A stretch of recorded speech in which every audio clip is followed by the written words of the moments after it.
Bonjour, vous entendez parler de PIB, produit intérieur brut, de FBCF, formation brute de capital fixe, de capacité ou de besoin de financement. Qu'est-ce que ces termes barbares veulent bien dire? Les économistes utilisent souvent ces termes pour démontrer ce qu'ils veulent défendre. Et comme vous ne les comprenez pas forcément, vous êtes un peu scotché. Ils ont sans doute raison, mais comme ils ne sont pas forcément d'accord entre eux, il y en a bien quelques-uns qui ont tort. Alors, comment pouvez-vous vous faire votre opinion? Alors, on va éclaircir un peu tout cela en essayant de vous donner des clés pour comprendre. On va donc aborder dans ce cycle la macroéconomie. Jusqu'à présent, nous avions étudié l'entreprise, comment elle fonctionne. Nous avions aussi vu l'importance de la finance vis-à-vis de notre économie et surtout ses conséquences vis-à-vis de l'entreprise. Ensuite, nous avons explicité ce qu'est aujourd'hui l'argent et ces entreprises particulières que sont les banques. Il est donc temps de rassembler tout cela pour avoir une vision générale de l'économie. Nous allons procéder en 3 temps. Dans la première vidéo, nous allons examiner le tableau économique d'ensemble que fournissent les instituts statistiques nationaux. Vous verrez, ce n'est pas complexe, c'est surtout touffu. Alors, dans la deuxième vidéo, on va chercher à décortiquer l'économie grâce à un modèle réduit qui s'appuie sur la méthodologie du tableau économique d'ensemble. Nous vivons dans une économie dominée par les sociétés de capitaux et nous verrons donc ce que sont les composantes du profit des entreprises. Et puis, comme nous avons compris ce qu'est l'argent, nous verrons dans la troisième vidéo comment se forme le niveau des prix, l'inflation et éventuellement la déflation.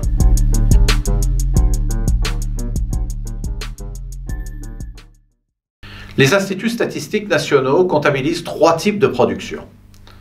D'abord, les productions marchandes. Grosso modo, il s'agit de produits ou de services qui sont vendus sur le marché. Cela représente plus des 3/4 des productions de nos économies. Ensuite, les productions non marchandes. Il s'agit essentiellement de services auxquels les personnes peuvent accéder de façon gratuite en fonction de leurs besoins et qui correspondent essentiellement au travail de nos administrations. Enfin, les productions pour compte propre. Il s'agit de productions qui ont été réalisées pour être utilisées par ceux qui les produisent. La comptabilité nationale décompose les entités économiques en 5 catégories qu'elle appelle des secteurs institutionnels ou son abréviation les SI.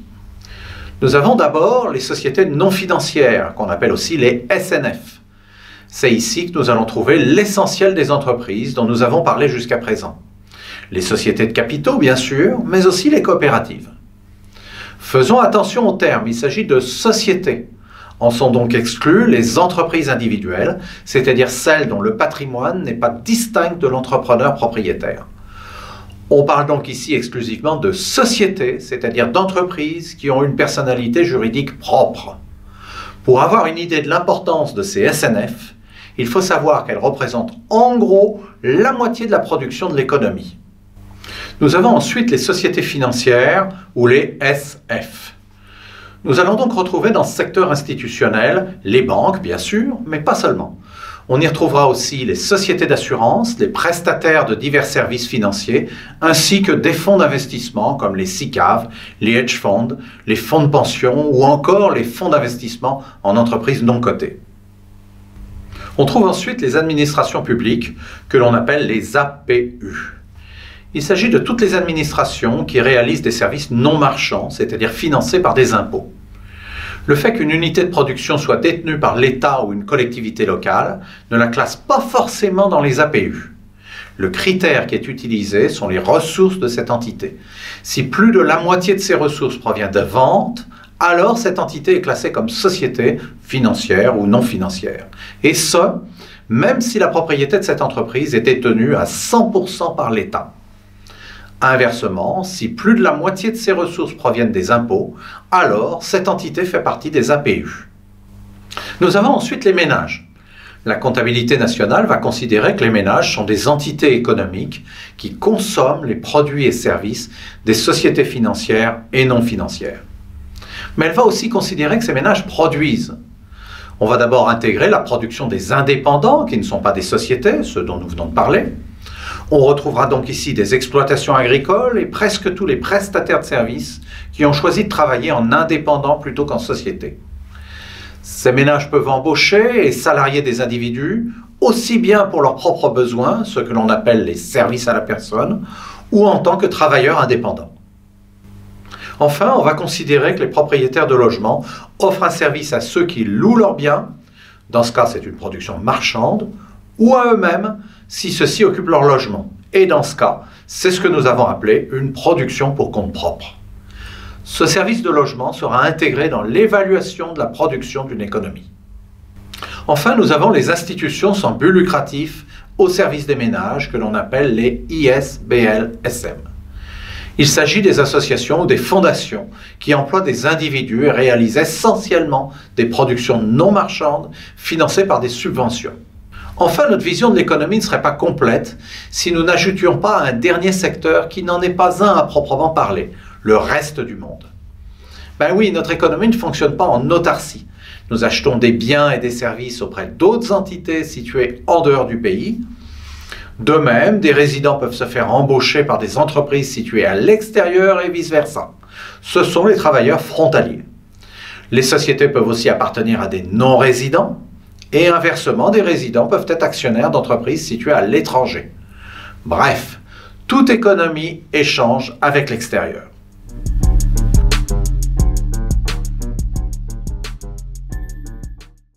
Bon, on va maintenant vous présenter le tableau économique d'ensemble, le TEE, d'une économie. Attachez vos ceintures, c'est gros, très gros.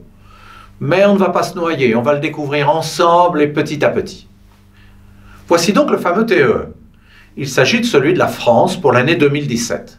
C'est un énorme document composé en fait de deux tableaux qui se complètent.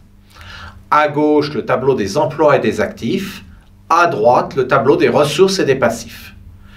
C'est la même logique que pour les documents comptables d'entreprise. Nous avions à droite les crédits, c'est-à-dire les ressources et les passifs, et à gauche les débits, à savoir les emplois, au sens utilisation des ressources bien sûr, et les actifs. Sur chacun de ces tableaux, on voit des colonnes qui correspondent au secteur institutionnel que nous venons de détailler. Nous voyons ensuite que chacun de ces tableaux se décompose en trois parties. Les comptes courants. Cette partie retrace la résultante des différents flux entre les secteurs institutionnels qui portent sur la production ainsi que sa répartition. C'est un peu l'équivalent de ce que nous avions appelé en comptabilité d'entreprise les écritures d'exploitation. Ensuite, les comptes de variation de patrimoine. Cette partie retrace les mouvements qui ont eu lieu entre les différents secteurs institutionnels qui ne portent pas sur les résultats des entités, mais directement sur leur patrimoine. Pour reprendre l'analogie précédente, c'est la résultante de ce que nous avions appelé en comptabilité d'entreprise les écritures de bilan. Et enfin, nous avons les comptes de patrimoine. C'est tout simplement le bilan consolidé des différents secteurs institutionnels de l'économie. Donc à gauche, les actifs et à droite, les passifs. Mais ça, vous le savez maintenant. Ça va? Vous allez bien? Pas trop impressionné par ce gigantesque tableau? Eh bien, ne le soyez pas, parce que de toute façon, on ne peut pas y voir grand-chose quand on l'affiche comme ça. Nous allons donc maintenant le découvrir pas à pas, tranquillement. Ah oui, avant d'aller plus loin, une petite remarque. Vous n'avez évidemment pas vu qu'en bas du tableau à gauche, il était marqué base 2014. Ben oui, c'était trop petit pour être lisible. Eh bien, cela veut dire que les montants indiqués ici sont en milliards d'euros de 2014 et non de 2017. Et oui, les comptables nationaux raisonnent en volume et non en prix courant.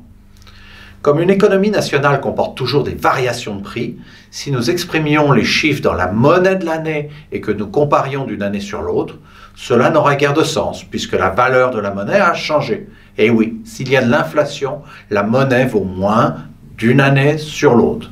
Voilà pourquoi lorsque les comptables nationaux donnent des chiffres, ils sont exprimés dans la monnaie d'une année de référence, ici 2014, et non pas celle de l'année en cours, afin de pouvoir faire des comparaisons d'une année sur l'autre.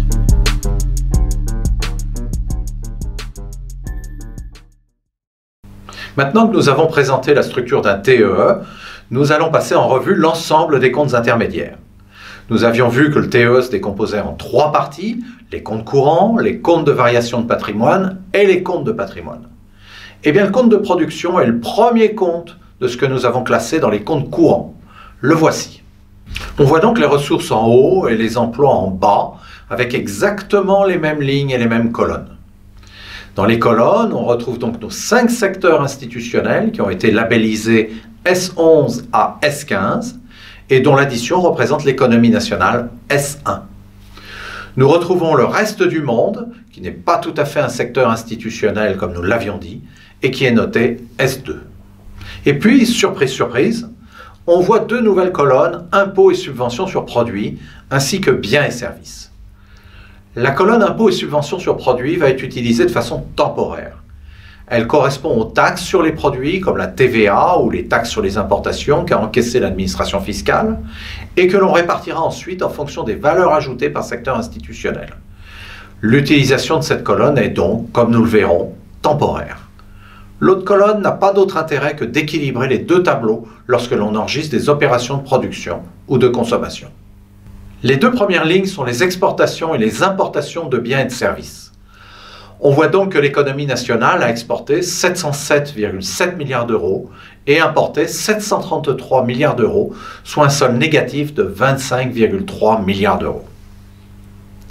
La production P1 se décompose en 3 parties, la production marchande P11, la production pour emploi final propre P12 et la production non marchande P13. Cette production est bien sûr une ressource pour les différents secteurs institutionnels et c'est donc dans le tableau des ressources que nous irons chercher cette information.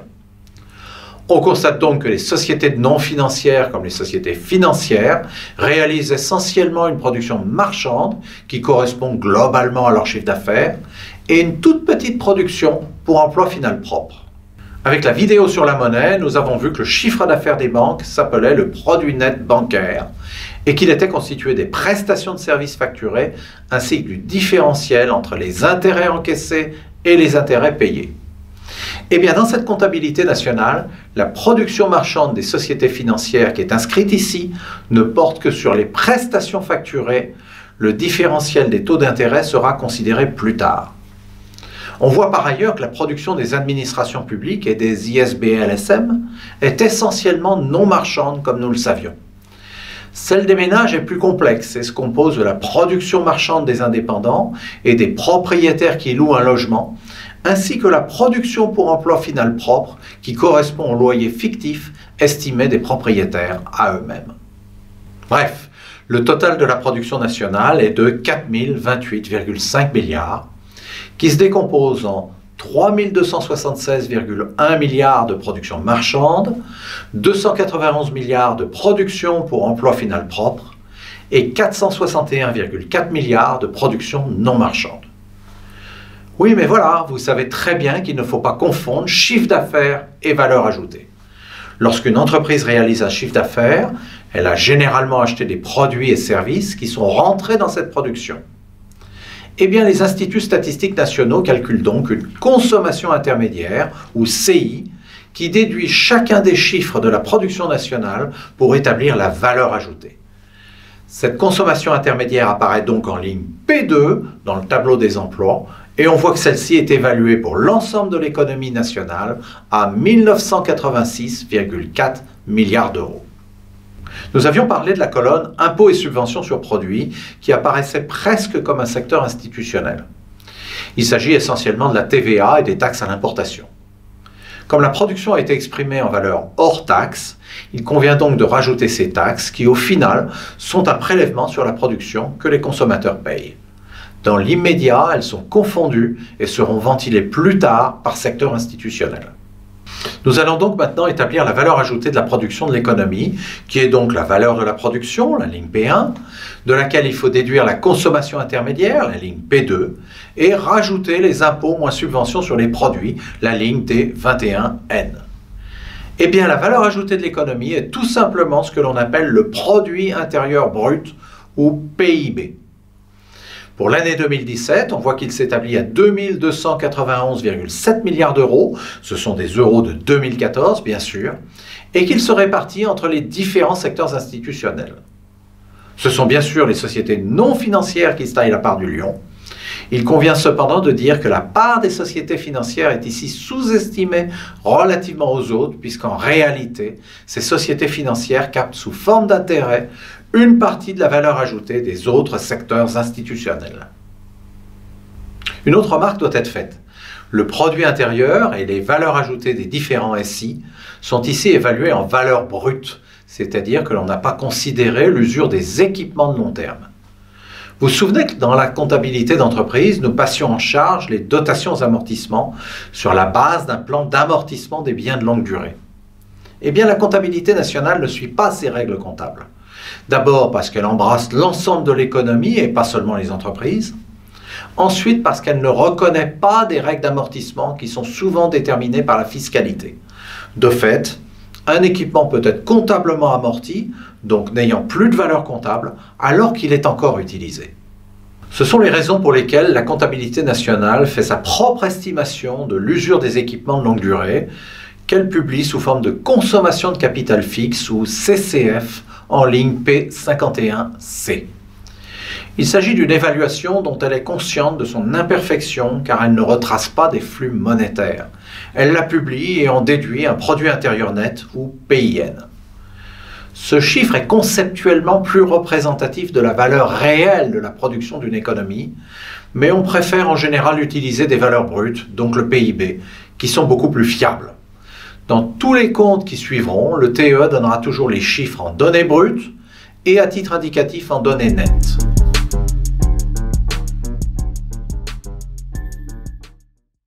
Puisqu'on est arrivé sur le PIB dès le premier compte de production, nous allons marquer une petite pause pour parler de celui-ci. La contestation du PIB est un débat assez récurrent et nous allons tenter ici d'en résumer les enjeux essentiels. Le premier niveau de critique est celui que nous avons évoqué précédemment. Le PIB est brut et non pas net, ce qui signifie qu'il ne prend pas en compte l'usure du capital. Ceci signifie que si un équipement est cassé ou détruit accidentellement, ce qui constitue une perte, on comptabilisera sa reconstruction dans le PIB sans prendre en compte qu'il y a une absence d'enrichissement. Ceci prend une tournure assez dramatique avec le changement climatique qui tend à multiplier tempêtes et ouragans qui ont des effets de plus en plus destructeurs. À moins d'admettre que l'on soit capable de définir un produit intérieur net fiable, on voit difficilement comment répondre à cette objection. De plus, on peut étendre cette logique à l'environnement naturel.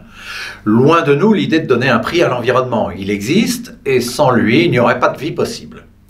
À l'inverse du capital fixe que nous avons évoqué précédemment, des locaux ou des équipements de production, on ne peut donc pas parler de capital naturel au sens où on ne peut pas lui donner une valeur. Il n'empêche que lorsqu'une production est polluante, elle participe à la production, on pense donc qu'on s'enrichit, alors que dans la réalité, cette production nous fait du mal. Un autre registre de critique porte sur le périmètre de ce qui est considéré comme de la production. D'une façon générale, il s'agit d'un indicateur qui se construit sur une logique purement marchande. C'est la différence entre une facturation et des coûts qui détermine une valeur ajoutée.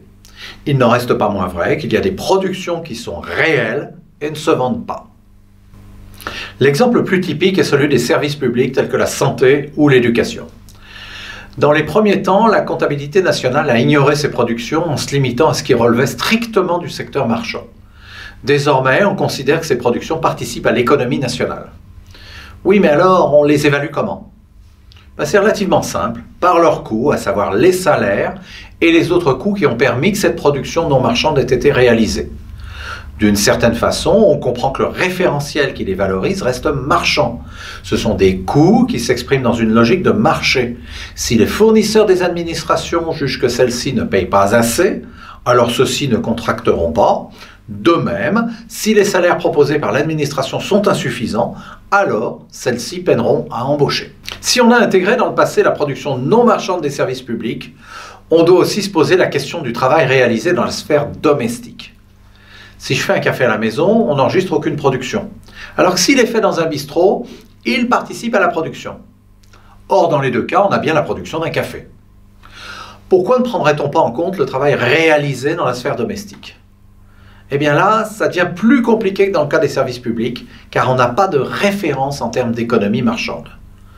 De plus, c'est assez compliqué parce que nous ne notons jamais ce que nous faisons pour nous-mêmes, mais cela relativise largement l'intérêt et la valeur du PIB. Ce n'est pas parce qu'on a fait un café chez soi qu'il a moins de valeur.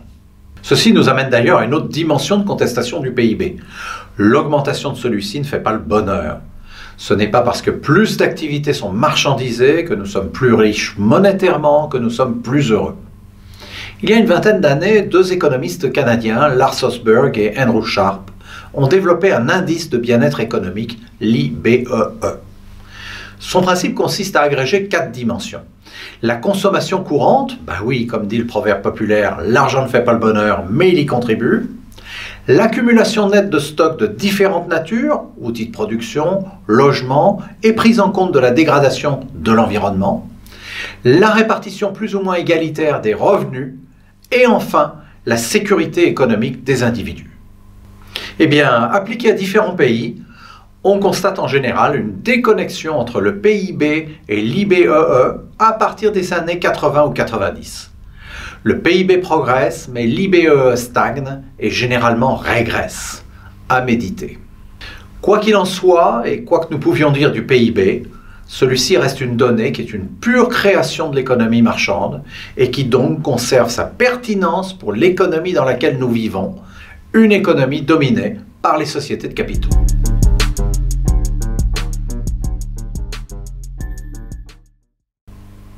Le compte suivant est le compte d'exploitation. Son objectif est de déterminer l'excédent brut d'exploitation, c'est-à-dire ce qu'il reste aux secteurs institutionnels une fois que sont payés les salaires et les impôts sur la production et les produits. Attention, on ne parle ici que de ces seuls impôts.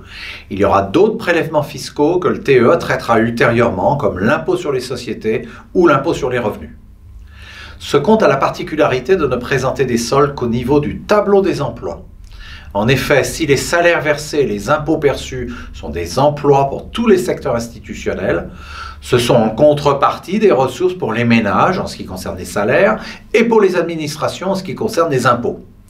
Donc, si on intégrait aussi les ressources, nous ne pourrions pas établir l'excédent brut d'exploitation car nous aurions quasiment les mêmes soldes que ceux des valeurs ajoutées.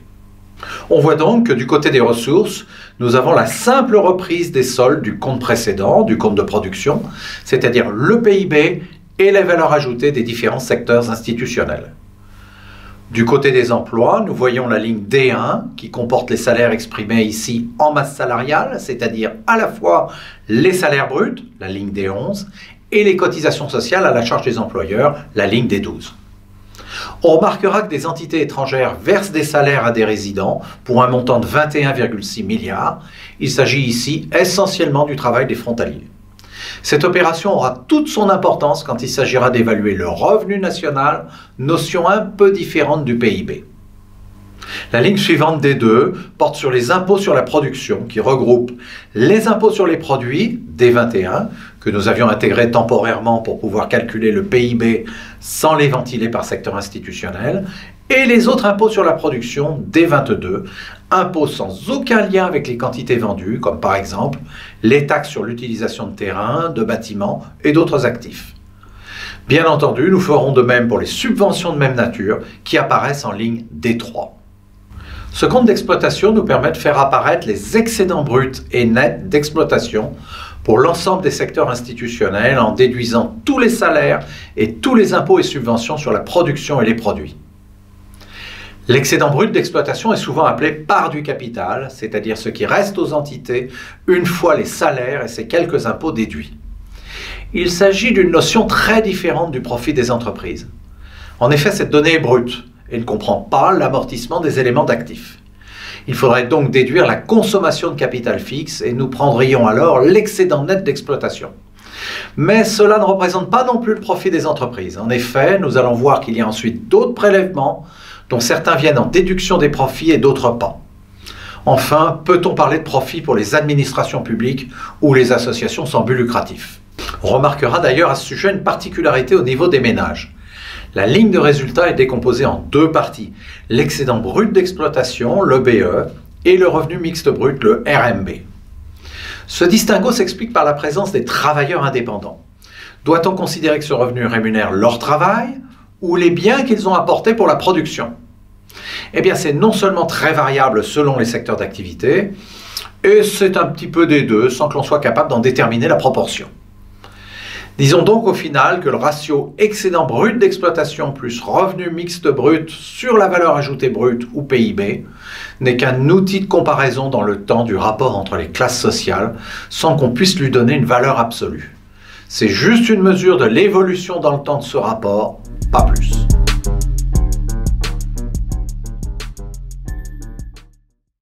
Il s'agit maintenant de redistribuer entre les différents secteurs institutionnels les revenus relatifs à la propriété que sont les intérêts, les dividendes, les loyers des terrains et gisements, donc pas ceux des constructions qui ont en effet été traités en tant que production, et d'autres. Nous voyons donc ici apparaître en ressources les salaires versés aux ménages, ainsi que les impôts nets de subvention sur les produits et la production versés aux administrations publiques. Ils ont été déduits pour évaluer les excédents bruts d'exploitation et le revenu mixte brut. Ils sont maintenant réintégrés comme ressources pour ces deux secteurs institutionnels. Ensuite, nous avons en ressources, revenus perçus, et en emploi, revenus payés, le détail des différents revenus de la propriété qui ont été additionnés en ligne D4. Les intérêts, ligne D41, les revenus distribués des sociétés, principalement les dividendes, ligne D42, et divers autres revenus de nature financière en ligne D43, 44 et 45. Nous avions précédemment indiqué que la production des sociétés financières avait été minorée du fait qu'une partie de leurs revenus provenait de la différence entre les intérêts perçus et ceux payés. La prise en compte de ces opérations nous donne un aperçu un peu plus juste de la part des sociétés financières dans l'économie par rapport aux autres secteurs institutionnels. Le résultat nous donne le solde des revenus primaires bruts ou RNB. Bien entendu, et comme vous aviez pu le remarquer, cette valeur est comme d'habitude aussi donnée en net par déduction de la consommation de capital fixe ou CCF.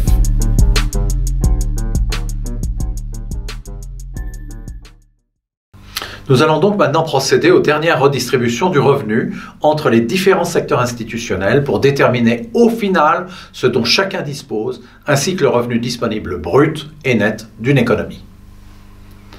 Nous partirons donc des soldes précédents, à savoir les revenus primaires bruts ou nets. Nous prendrons donc en compte les impôts courants sur le revenu ou le patrimoine, que sont par exemple l'impôt sur le revenu ou sur les sociétés. Ils sont comptabilisés en ligne D5 et constituent une ressource pour les administrations, alors que ce sont des emplois pour les autres secteurs institutionnels. Ensuite, nous traiterons les cotisations sociales nettes. Il s'agit des cotisations sociales qui viennent en déduction des salaires bruts et qui avaient été comptabilisées comme revenus pour les ménages. La ligne D61 nous montre ce prélèvement de revenus sur les ménages en emploi au bénéfice principalement des administrations publiques en ressources. La ligne D62 fait l'inverse. Les administrations publiques reversent aux ménages des prestations sociales relatives à la vieillesse, à la santé, à la maternité, famille, la perte d'emploi, les difficultés de logement ou encore la pauvreté et l'exclusion sociale. Les lignes D71 à D76, regroupées dans la ligne D7, prend en compte les autres transferts entre secteurs institutionnels. Nous aboutissons ainsi à l'expression du revenu disponible brut ou net de l'économie et de chacun de ces secteurs institutionnels. On voit donc le revenu disponible brut de la France pour 2017 est de 2302,8 milliards d'euros, légèrement supérieur à son PIB de 2291,7 milliards d'euros, ce qui signifie qu'en plus de notre production propre, nous recevons des revenus salariés et financiers de la part de l'étranger. Maintenant que nous connaissons le revenu disponible d'une économie, comment sera-t-il dépensé? Eh bien, de deux façons. En consommation d'une part et en investissement d'autre part. Le compte d'utilisation du revenu que nous allons maintenant voir rend compte de la consommation. Par définition, la consommation étant une dépense, elle apparaît donc dans les emplois. À ce titre, on s'aperçoit que les sociétés, financières comme non financières, n'ont pas de consommation. Ceci se comprend. Elles réalisent des biens et des services qui sont achetés soit par d'autres entreprises, sociétés ou entreprises individuelles, des administrations, des ISBLSM ou des ménages. Dans les trois premiers cas, ces achats ne sont pas à proprement parler des consommations, puisque ces achats sont réalisés pour être intégrés dans une autre production. C'est la raison pour laquelle nous les avions classés au tout début du TEE dans les consommations intermédiaires, les CI. Il s'agit donc ici de consommation finale et seuls les ménages, en tant qu'individus, réalisent ces consommations. Oui, mais il apparaît que les administrations publiques et les ISBLSM réalisent aussi des consommations. En fait, elles autoconsomment ce qu'elles avaient réalisé en production non marchande. Cette production non marchande est bien réelle. Qui peut nier que les services de santé, d'éducation et autres ne sont pas des productions? il n'en reste pas moins vrai qu'elles n'ont pas donné lieu à des flux monétaires. Elles ont été enregistrées en ressources pour quantifier cette production et justifier ainsi les dépenses afférentes et les salaires qui seront en partie couverts par des impôts et subventions qui sont tous des flux monétaires. Il faut donc à un moment donné annuler cette production non marchande et ceci se fait en considérant que les administrations et les ISBLSM autoconsomment leur propre production. Comme on le voit sur ce tableau, la consommation des ménages a été de 1191 milliards d'euros, celle des administrations de 540,1 milliards et celle des associations et fondations de 48,1 milliards. La consommation finale de l'économie pour l'année 2017 a donc été de 1779,3 milliards d'euros. Eh bien, la différence entre le revenu disponible brut et la consommation finale nous donne donc l'épargne brute de chaque secteur institutionnel et de l'ensemble de l'économie. Cette épargne brute a donc été de 523,5 milliards d'euros.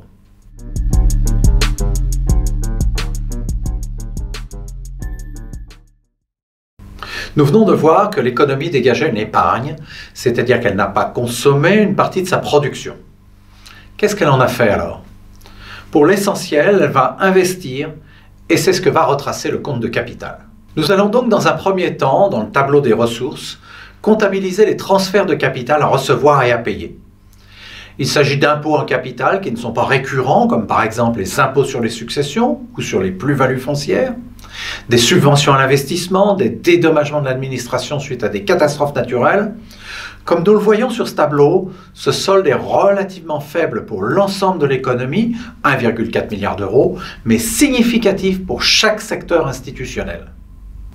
La forme la plus importante de l'investissement est l'achat d'équipements de longue durée, comme des bâtiments ou des machines. C'est ce qui est regroupé sous la formation brute de capital fixe, ou FBCF en ligne P51G. Pour l'année 2017, celle-ci a donc été de 515,9 milliards d'euros. On remarque que la ligne immédiatement suivante est la consommation de capital fixe, ou CCF, qui est ici rappelée. Encore une fois, il s'agit d'une estimation qui doit être prise avec beaucoup de précaution. Néanmoins, nous voyons que la différence entre les deux, d'une centaine de milliards d'euros, est positive, et donc que l'économie aurait investi en valeur nette sur cette période. Nous avons ensuite les variations de stock qui, comme nous l'avions vu dans le cycle sur l'entreprise, constituent un investissement de court terme s'il y a augmentation des stocks, et les acquisitions moins cessions d'objets de valeur et d'actifs non produits. Le décompte de l'ensemble de ces composants, dont la FBCF est la part essentielle, nous donne la capacité de financement de l'économie nationale et de chacun de ces secteurs institutionnels. Si celle-ci est négative, on parle alors de besoin de financement et non de capacité de financement. Les capacités de financement des différents secteurs institutionnels sont très variables. D'une façon quasi générale, les ménages ont une capacité de financement, ce qui signifie de façon simplifiée qu'ils dépensent moins que ce qu'ils reçoivent. Inversement, les autres secteurs institutionnels ont un besoin de financement, notamment les entreprises, nous savons que celles-ci empruntent dans le cadre de leur bilan, et les administrations qui sont généralement en déficit. Les comptes qui suivront, et que nous ne verrons pas, les meilleures choses ont une fin, expliquent sous quelle forme, obligations et actions, les secteurs institutionnels vont se financer les uns les autres. Dans le cas de l'année 2017, on voit donc que l'économie nationale a un besoin de financement de 12,8 milliards d'euros. C'est la résultante des capacités de financement de ces différents secteurs institutionnels. Ça signifie que ce sont les non-résidents qui vont au final financer cette différence, par exemple en achetant des actions ou des obligations nouvelles d'entreprises ou de l'État. Nous terminerons ce tableau sur une réflexion sur le sens de l'épargne et de l'investissement. Épargner signifie que l'on s'abstient de consommer. Comme nous le savons, toute production n'est pas forcément destinée à la consommation car une partie concerne des biens d'équipement, autrement dit de l'investissement. Du point de vue monétaire, pour un particulier, épargner signifie dépenser moins que ce que l'on a reçu en salaire ou en produits financiers, réaliser une économie. Ce sont donc des sommes qui ne se porteront pas sur les produits de consommation. Les entreprises l'ont en grande partie anticipé dans leur production et l'ajustement se fera soit en produisant légèrement plus pour faire face à une demande supérieure ou en stockant lorsqu'on peut le faire s'il y a baisse de la demande. Et si ce n'est pas possible, il y aura un ajustement par les prix à la hausse ou à la baisse, Nous y reviendrons dans la troisième vidéo. Donc, ce qui n'est pas consommé est obligatoirement investi. Il y a donc une identité totale entre l'épargne et l'investissement, ce qui est une donnée fondamentale de la macroéconomie, sauf si le pays échange avec l'extérieur. Dans un tel cas, il est alors possible qu'il y ait un excédent d'épargne sur l'investissement qui s'investira alors à l'étranger. Dans le cas de la France de 2017, c'est exactement le contraire. L'ensemble des secteurs institutionnels ont un besoin de financement de 12,8 milliards d'euros, qui correspond à un excès d'investissement sur l'épargne. Il a été comblé par un financement de l'étranger dans le pays. Bon, un peu compliqué et soyons clairs, fastidieux ce TE. Mais il a un intérêt. Il nous offre une méthode pour examiner les flux entre les différentes entités de l'économie. Si vous n'avez pas tout compris dans cette vidéo, vous pouvez bien sûr, et comme d'habitude, revenir en arrière. Mais vous pouvez aussi continuer sur les vidéos suivantes. Nous allons en effet reprendre cette méthodologie sur une économie modélisée, donc avec moins de données, et qui va surtout nous permettre de comprendre comment exploiter celle-ci et comprendre les équations fondamentales de la macroéconomie. À bientôt!